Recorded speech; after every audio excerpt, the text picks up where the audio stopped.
Hello everyone, welcome back to my channel. I hope that your day is going fantastic as always.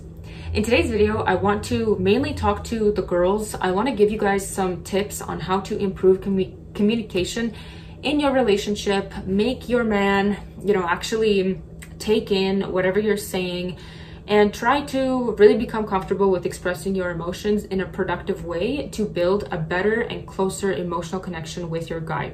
These are some tips that I've learned throughout the years by reading books, through life experience, and it's really helped me improve in being a better communicator.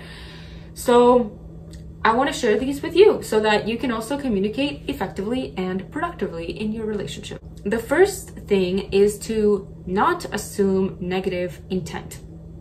I think women are more guilty of this than men, but sometimes when somebody might make an innocent comment or just voice a thought, some women get on the defensive because they immediately think that that is an insult at them. And when this happens in romantic relationships, it can be really exhausting for men because everything that they say, they feel like they might have to be walking on eggshells because a girl is just really sensitive and takes a lot personally. So my recommendation is to really work on not taking things so personally. When you catch yourself getting in defense mode, take a moment to relax and understand that most likely whatever that person said, if they're going about their day as normal, they did not mean anything by it, and they most definitely didn't mean to hurt your emotions. So that concludes the first point. Don't take things so personally and don't assume negative intent. Assume positive or neutral intent instead, especially when it comes to communication with your guy. Tip number 2 is important for both women and for men. Become aware of what kind of emotional baggage you're bringing into the relationship that you're in today. Because a lot of people, they might have negative experiences or negative thoughts from their upbringing or traumas from past relationships. And then they meet somebody new and they project those things, sometimes even subconsciously, onto the other person. All this does is it puts you into a state of paranoia. It puts you into a state of uncertainty and sensitivity in a relationship, when really you might have actually found somebody that you can really build something solid with, but because you're insecure in some ways, you are preventing that from happening, and you're kind of preventing a real emotional connection to take place and to take hold. I think it's good in this case to work with a mental health professional if you have that available to you. Obviously, if you have a trusted family member or trusted friend, talk to them about certain things that you might have experienced in the past that might be affecting your relationship today. I have kind of mixed feelings about therapy. I think that sometimes therapy can really help people, or sometimes it can just delve them, it can kind of affirm certain people's delusions. The reason why it might be good to work with a qualified mental health professional is because they can help you to identify patterns that are psychologically buried very deep. Let's say that you have been lied to a lot in the past. Obviously, you're going to be paranoid about that in your relationship presently unless you work on that.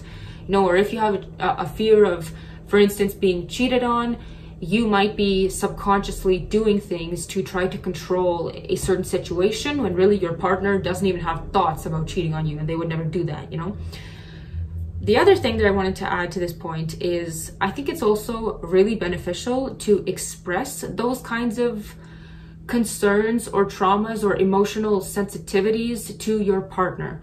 You don't have to delve into great detail about what might have caused those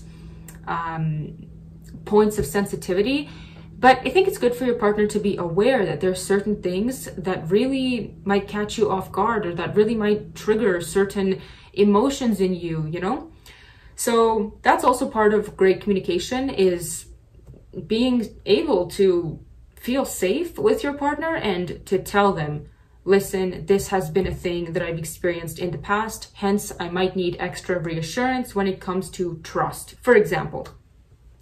So anywho, that concludes point number 2. The next tip is to say how you feel. Because at the end of the day, your partner is not a mind reader. It's really frustrating, especially I think for women, when men shut down, but it's equally frustrating for men when women also shut down and they cannot vocalize how they feel, or they tell the guy how they feel, but they say it in such a kind of hysterical and accusatory way that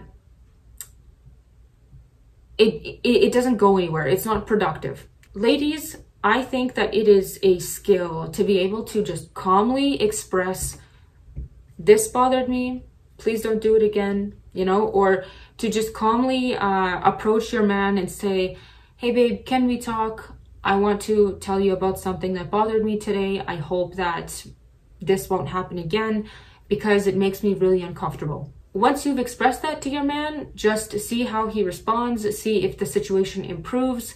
If the guy really does care for you and if he really does want to make you feel safe emotionally, then he most definitely will listen to you. But in order for that to happen, you have to approach it from an angle of neutrality. The next tip is a really good one to understand, and that is the fact that men need space.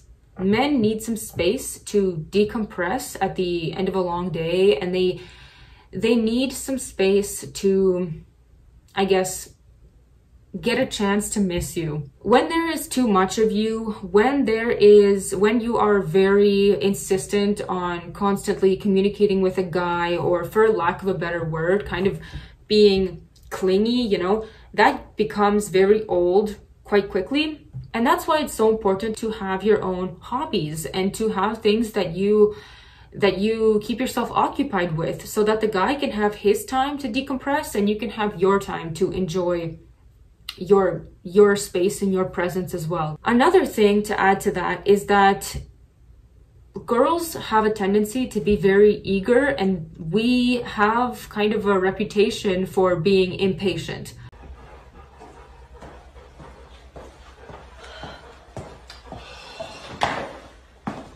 A good thing to keep in mind is that your man, most definitely, if he cares about you, if he loves you, he wants you to be happy. But just because he might not be super enthusiastic about something in the moment when you express it, understand that he probably internalized that thought. He hears you, and even though there isn't action in the moment, it doesn't mean that he's not going to make plans later, or that he's not going to be hyped about doing something with you a little bit later. So have that patience. Your guy might just need some time to process the information, but definitely don't lose your cool just because he doesn't show the same level of enthusiasm that you have for something in the moment. The last point is to be supportive and to show gratitude. And of course, this applies whether you're a woman or a man. But since we're talking to the ladies right now, ladies, just make your man feel appreciated, make him feel supported, ensure that you're listening to his needs as well, and really create that psychological safety that your man can come to you with any kind of problems that he might be facing, and he's not going to fear being laughed at. He's not going to fear, I don't know, being called an idiot or something like that. Appreciate more, you know, appreciate more. Point out things that you like about your man. This is also part of a healthy and productive relationship, just rooting each other on and being each other's biggest supporters. Anyways, that wraps up today's video. I hope that you liked it. If you have any thoughts that you want to contribute to the conversation, please feel free to drop them down below. I would love to hear from you. Have an awesome rest of your day. Don't forget to like and subscribe, and I will see you in my next video. Thanks so much. Bye.